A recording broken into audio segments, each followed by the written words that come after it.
Los domingos no emitimos el espacio Te doy su palabra porque el Padre José Joaquín ya comenta desde hace mucho tiempo las lecturas de cada día del Señor. Pero ayer les prometí que íbamos a intentar, y por fin lo hemos logrado, publicar una presentación que hace yo mucho tiempo preparé para los jóvenes. Hoy coincide el Día de la Virgen de Guadalupe con el Día del Señor y nos pareció un homenaje que la Virgen se merece. Así que vamos a comentar una historia de Nuestra Señora, la Virgen de Guadalupe. Tenemos medios limitados, entonces yo voy a estar haciendo pasar las diapositivas a través de este gesto raro que ustedes van a ver.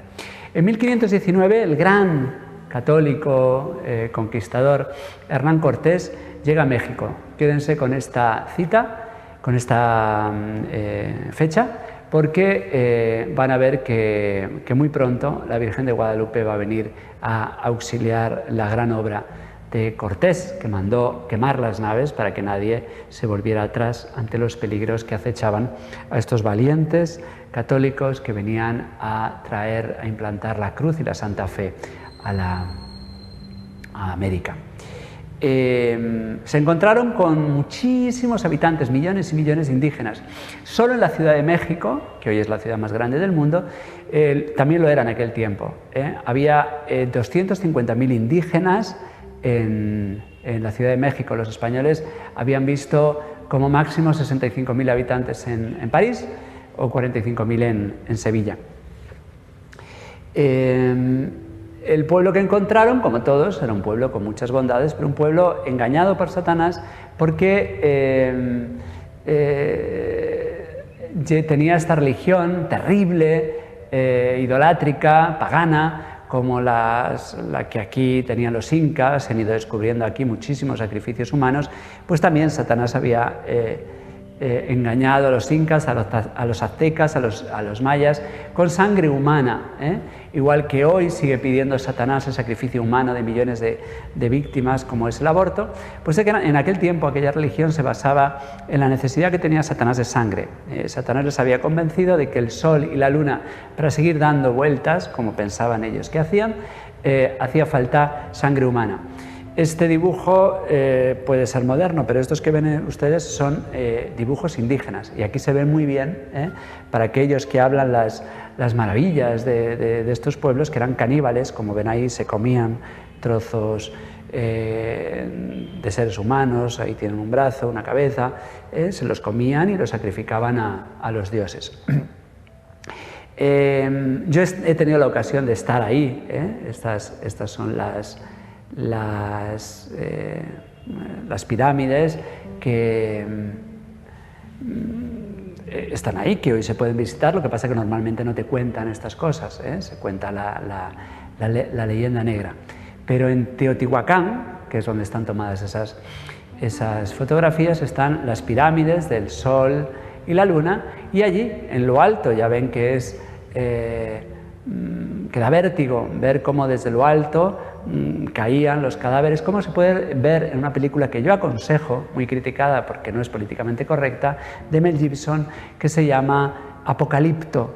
Esta foto es una foto es un fotograma de esa película, que cuenta con mucha fidelidad histórica y con mucha sangre, como era, cómo sufrían los indígenas que eran sacrificados a los dioses, que por supuesto no eran de la raza de la tribu que imperaba en aquel tiempo. San Juan Dieguito, que va a aparecer ahora, era de estas tribus que eran maltratadas, y él llegó a ver cuando era niño que para consagrar un templo se llegaban a matar en la ceremonia de 10.000 a 80.000 indios.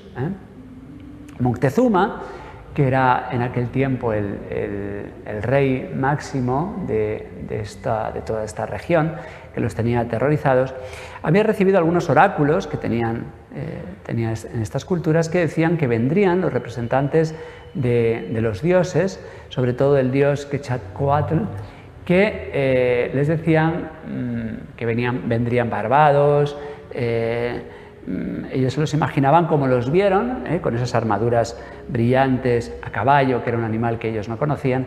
Así que cuando vieron a los españoles pensaron que eran dioses. Tuvieron un trato muy bueno, Moctezuma los recibió muy bien. El problema fue que no todos los españoles estaban llenos de la fe. Fe tenían todos, pero no todos tenían la honradez o la mesura de Hernán Cortés. Entonces, en una salida que tuvo Hernán Cortés para arreglar algunos problemas que tenía fuera de México, cuando llegó se encontró que algunos españoles ávidos de oro organizaron una auténtica... robaron al fin y al cabo y provocaron la revuelta y la indignación de muchos indígenas, que al final se convirtió en una auténtica batalla campal. Hay que decir que no fue una guerra entre españoles y indios, como he puesto ahí. En realidad fue entre indios y españoles _ indios, porque los españoles eran poquísimos, eran una fuerza ínfima, pero estaban unidos a los españoles porque eran en realidad tribus que estaban muy maltratados. Con mucho esfuerzo, 3 años después de haber llegado, en 1521, México es tomado. Los indios entrarán en una gran profunda crisis. La primera crisis es provocada porque no tenían un sistema inmune para defenderse y protegerse de las enfermedades que involuntariamente traían los españoles. La viruela, que a los españoles les hacía daño pero no les mataba, a los indígenas los mataba, de tal manera que la población fue literalmente diezmada, fue como un castigo de Dios. Y además entró en crisis su religión. Ellos pensaban que el sol y la luna dejarían de funcionar cuando dejase de haber sacrificios humanos. Resulta que los españoles católicos prohibieron estas animaladas como el canibalismo, como la sodomía, como los sacrificios humanos, y no se acabaron, no vino el fin del mundo como ellos se pensaban. Hay que decir, en honor a la verdad, que no todos los españoles se portaron bien. Algunos conquistadores abusaron de los indígenas, pero esto hay que decirlo para no caer en la leyenda rosa, pero tampoco en la leyenda negra. Los conquistadores que abusaban de los indios iban contra la ley, contra las leyes de Isabel la Católica, contra las leyes de Carlos I, contra las leyes de Felipe II. Esto es algo que no ha ocurrido en América del Norte, donde las leyes precisamente decían que había que acabar con los indios. El buen indio era el indio muerto. No ocurre así en la España católica y en la Nueva España, donde se les da autoridad a los católicos buenos, un montón de laicos que transmitieron la fe a sus hijos y sacerdotes que protegían de españoles que, a pesar de ser católicos, pues ávidos de dinero, maltrataron a los indios. Uno de estos grandes defensores de los indígenas fue Fray Juan de Zumárraga.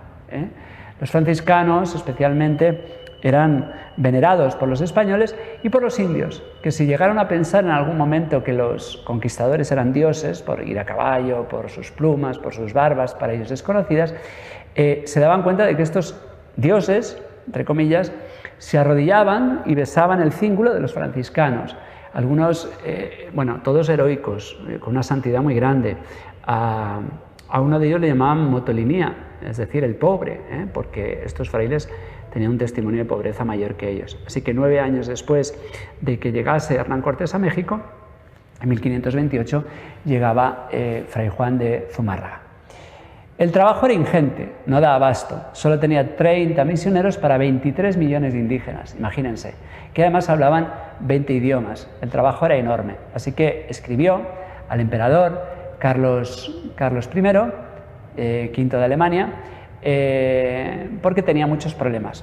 Nuño de Guzmán, gobernador durante un tiempo, se portó muy mal. Fue un español que no hizo nombre a su fe y a su herencia, y este sí maltrató a los indios hasta el punto de prohibirles hablar con el obispo, porque el obispo les protegería.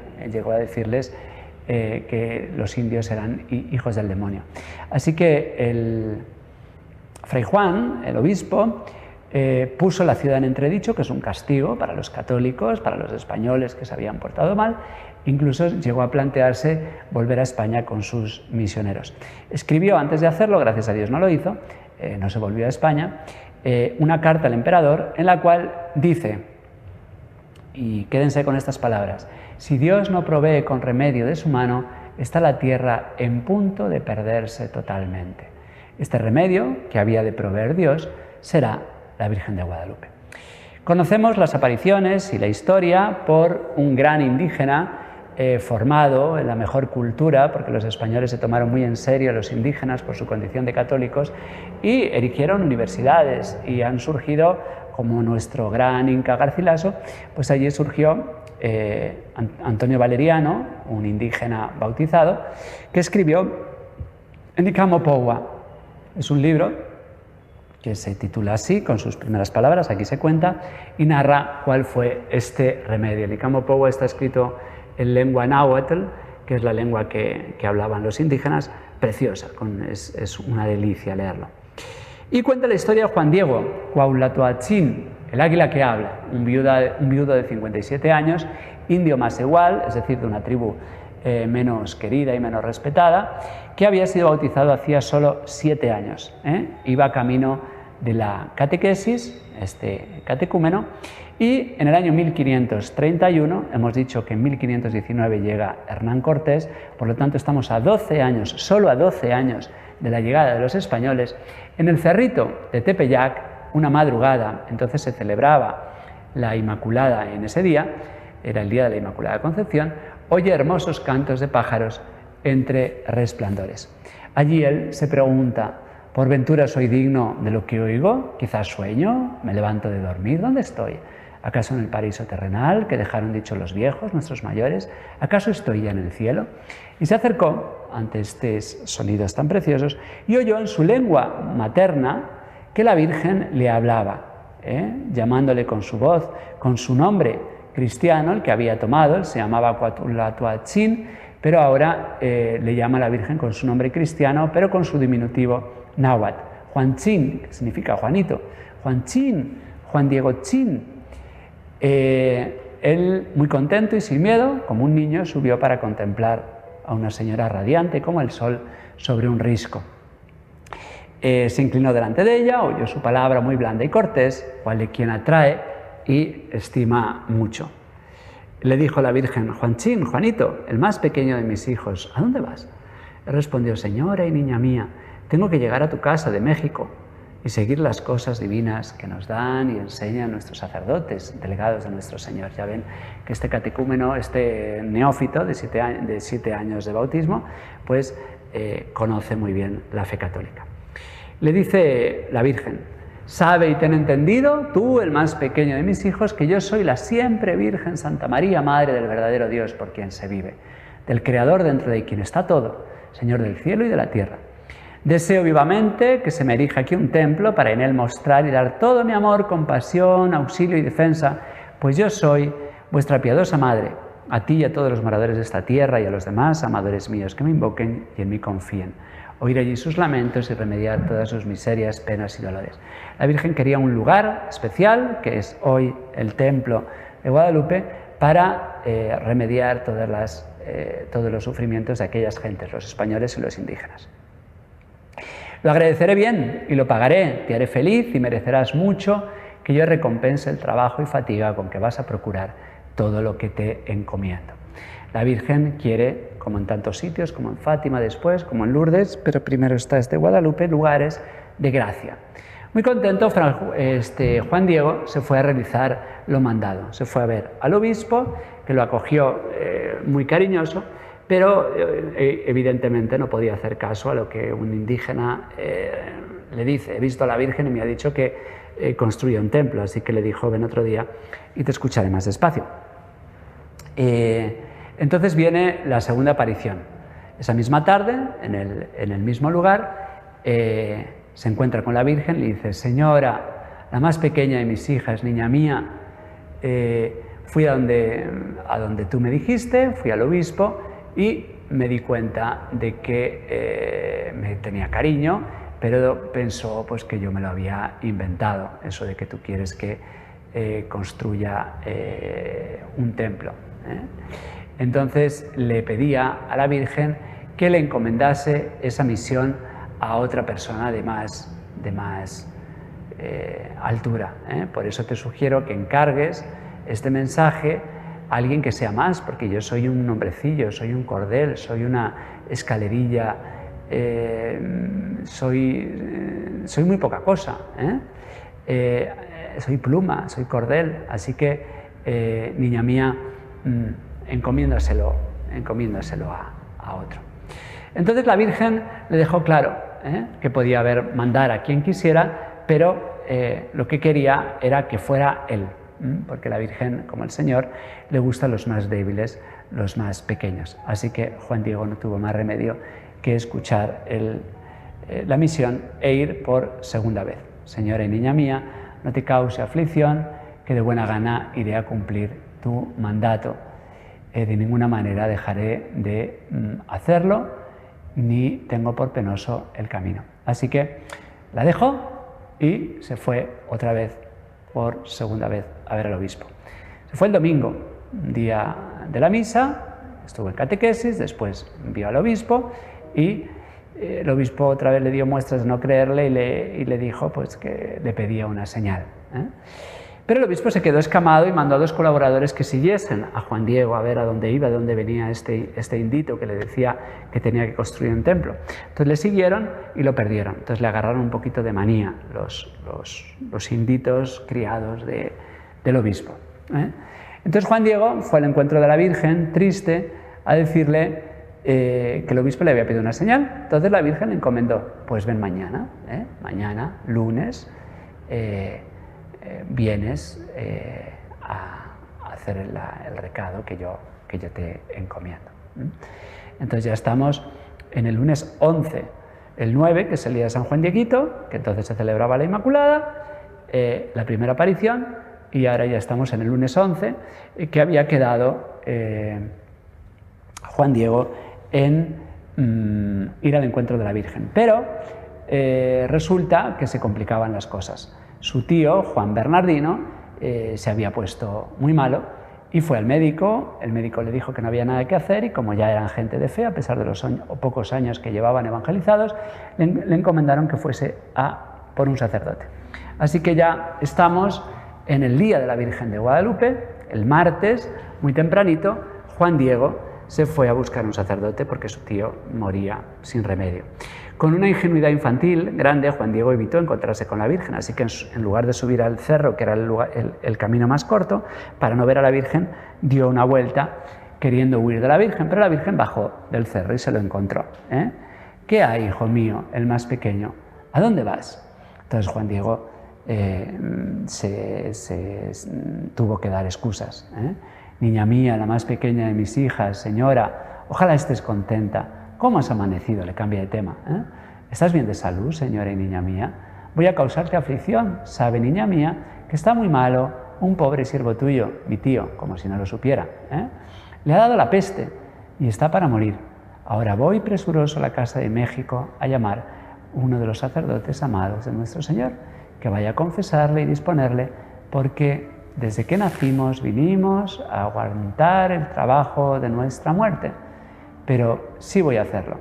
Volveré luego otra vez aquí para ir a llevar tu mensaje.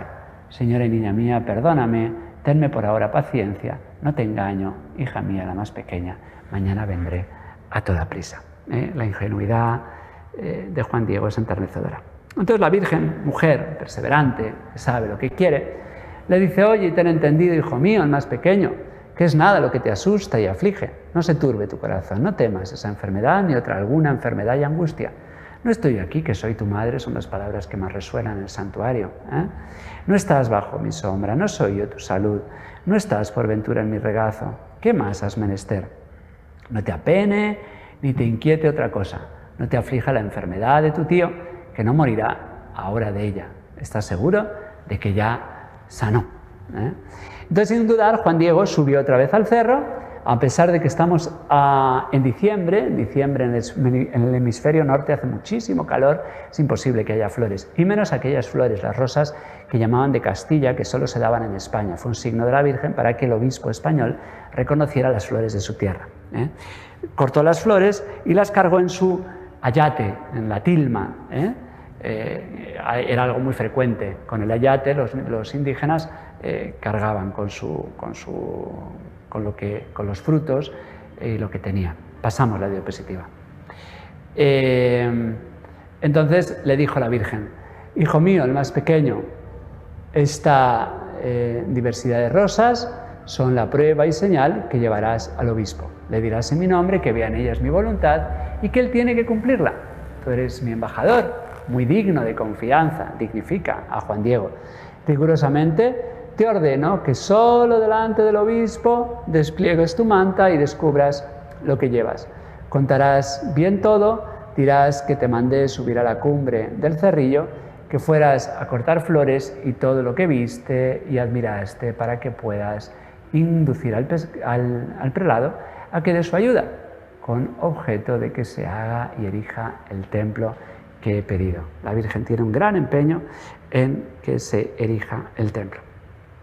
Juan Diego llegó aquel día, pero no le querían dejar ver al obispo, los criados indios, hasta que Juan Diego, tranquilo, con la tranquilidad y la serenidad que caracteriza a estos buenos índitos, y esperó hasta que le dejasen entrar. Y ya hartos de ver que no se iba, incluso le intentaron jalar de las flores que se asomaban y vieron asombrados que no salían, estaban como cosidas, pues Juan Diego llegó ante el obispo, desplegó la tilma, cayeron las flores, lo cual ya era asombroso y un milagro que hubiera ese tipo de flores en el mes de diciembre y encima de esas flores en ese lugar. No era ni tiempo ni lugar para esas rosas de Castilla, pero lo más asombroso es que en la tilma apareció grabada la imagen de la Virgen de Guadalupe como nosotros la conocemos ahora y que después describiremos.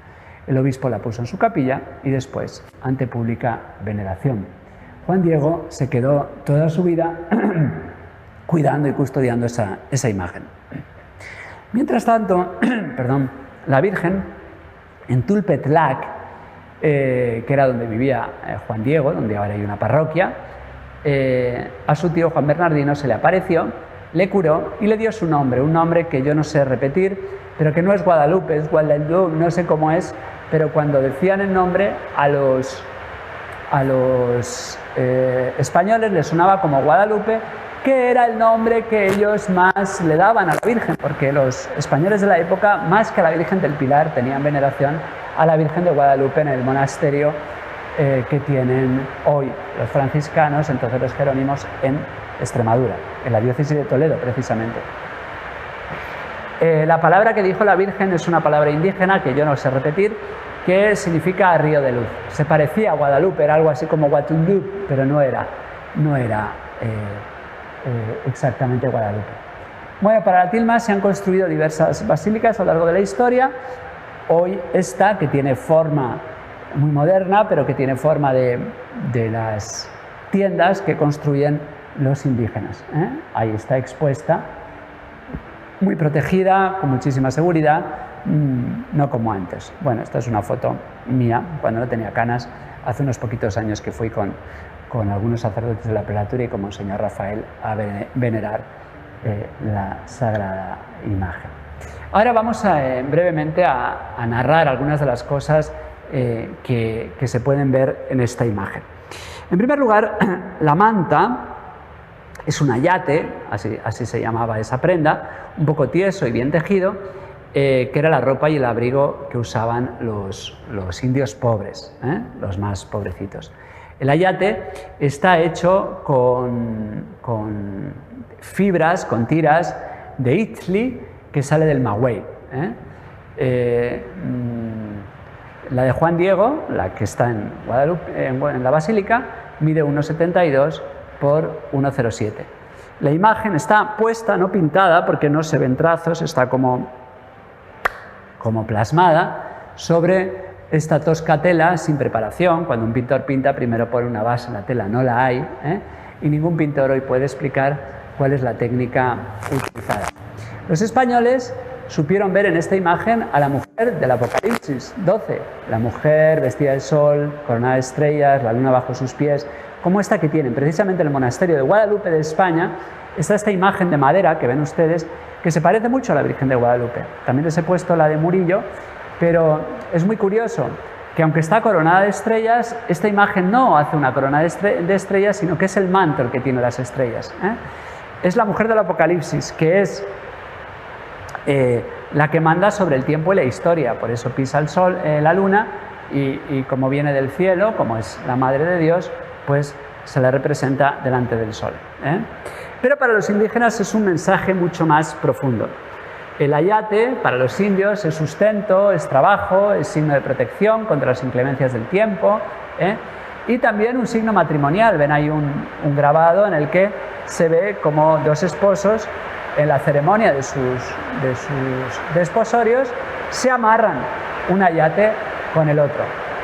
Además, los indios pobres, los masehualis, como es Juan Diego,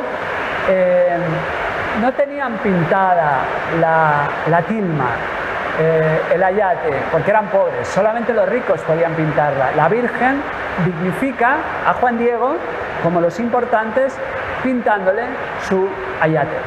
Pasamos la diapositiva. Vamos a ver los elementos de esta imagen. Primero el ángel, que no es un niño, es un anciano, es decir, sabio, con alas de águila, que con sus manos une el manto, que aunque nosotros lo vemos verde, se ve personalidades especiales con 3 llaves de 3 canónigos pueden dar la vuelta a la imagen y verla en su mismo camerino. Conozco personas que la han visto y me dicen que no es verde, es celeste. Representa el cielo con sus estrellas y la tierra, como veremos ahora.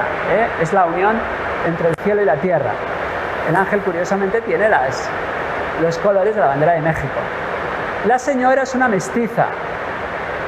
La primera mestiza que existe en la época. Hernán Cortés ha llegado hace 12 años. Todavía no hay niñas de esa edad que sean la unión entre un español y una indígena. Casi todos los que me están viendo ahora son de raza mestiza. Esa preciosa raza es una mezcla entre la raza española y la indígena. La Virgen María no es española, no es blanca, es judía, pero se ha querido mostrar aquí en México como mestiza. No es diosa, su mirada es humilde, es hacia el suelo, no mira como una diosa, pero sí es una princesa, tiene vestidos de princesa. Además es madre, está encinta con el lazo morado, pero además de madre es virgen, por eso tiene el pelo suelto. Está embarazada, en el centro tiene a Jesús. El centro de la tilma no es la Virgen, es el Señor, porque ella está encinta. Además, México es una palabra que está formada por tres palabras que significan el ombligo de la tierra, el ombligo de la luna, el centro de la luna. Eso significa México. Pues ahí, en el centro de la luna, está la Virgen y ahí está México. Ella está revestida de sol. Si Dios para los indígenas era el sol y la luna, la Virgen está delante del sol. Es más que el sol. No es diosa, pero es más que el dios sol y es más que la diosa luna. Además, el manto tiene las estrellas que si los desplegamos, los astrónomos saben que la noche del 12 de diciembre las estrellas estaban colocadas exactamente como están en la tilma. En el centro está el famoso Jazmín de México, donde está Jesús, que según la cultura indígena es el movimiento que sostiene el universo.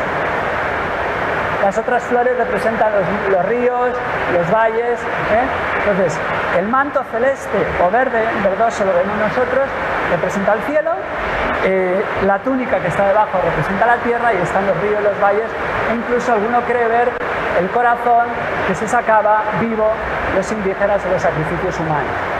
Esto creen algunos. Un peruano, un gran estudioso, oftalmólogo peruano, experto en fotografía, quiso ver por microscopio lo que hay en los ojos de la Virgen y descubrió hasta 13 personas, entre ellas a Juan Diego. Hay un libro interesante, creo que se llama Tosi o algo así, el autor, este científico peruano, que ha podido ver que la Virgen se quedó grabada, su retrato, en la tilma en el mismo momento en que Juan Diego la desplegó, y por eso se ve en sus ojos como mis ojos son como un espejo, en mis ojos se refleja ahora mismo lo que estoy mirando y no se ve exactamente igual el ángulo en este que en este. Pues como fotógrafo, en unos milímetros, que es lo que ocupan los ojos, es imposible pintar.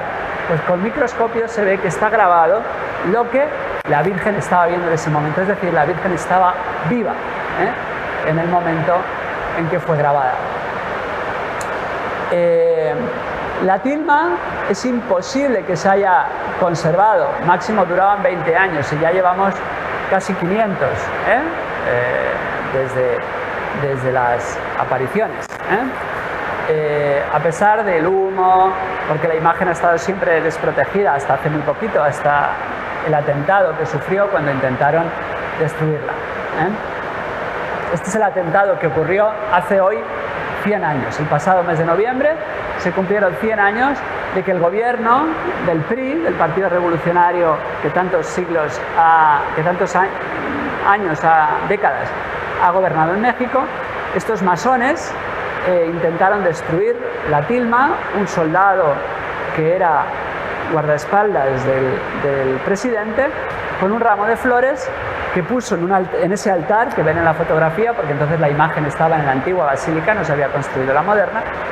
Estalló la bomba, destrozó el mármol y así quedó el Cristo enorme, que es un Cristo casi de 1,60, así quedó inclinado como está ahora, torcido, retorcido.